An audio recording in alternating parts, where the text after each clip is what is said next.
ebidensya, resibo, walang lusot ang may atraso. Gilang sa Bulacan, ibinebenta ang sarili niyang anak at mga pamangkin online.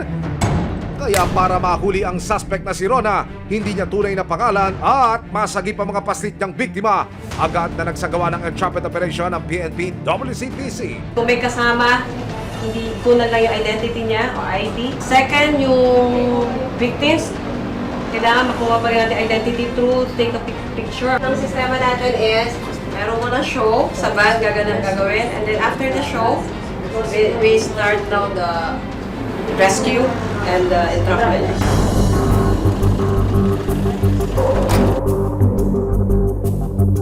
Para matagumpay na ma-entrap ang suspect, kailangan munang pakarapin ni Rona ang bata sa undercover agent na nagpapanggap na kliyente o kaya naman magpadala ng maselang video ng menor.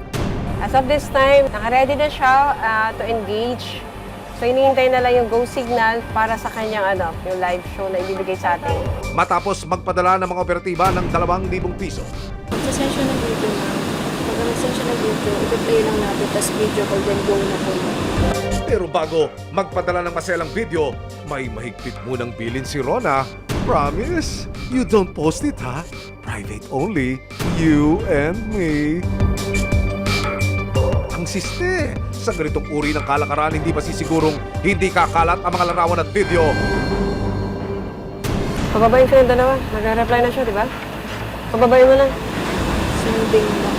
Ilang saglit pa, nagpadala na siya ng isang video sa undercover agent. Kumpirmado, ang kanyang 12 taong gulang na anak na si Hannah ang kumakaway sa ipinadalang recorded video ni Rona.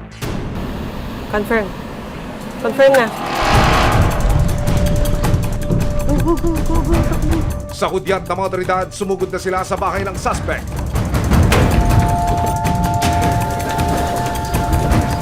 Inaresto na si Rona at binasakan ng kanyang mga karapatan. Ano man ang iyong sasabihin ay maaaring gamitin pabor o laban sa iyo. Nasagip din ang kanyang 2 anak na sina Hannah at Ella, hindi nila tunay na mga pangalan. Isinama muna sila sa PNP WCPC headquarters sa Camp Crame.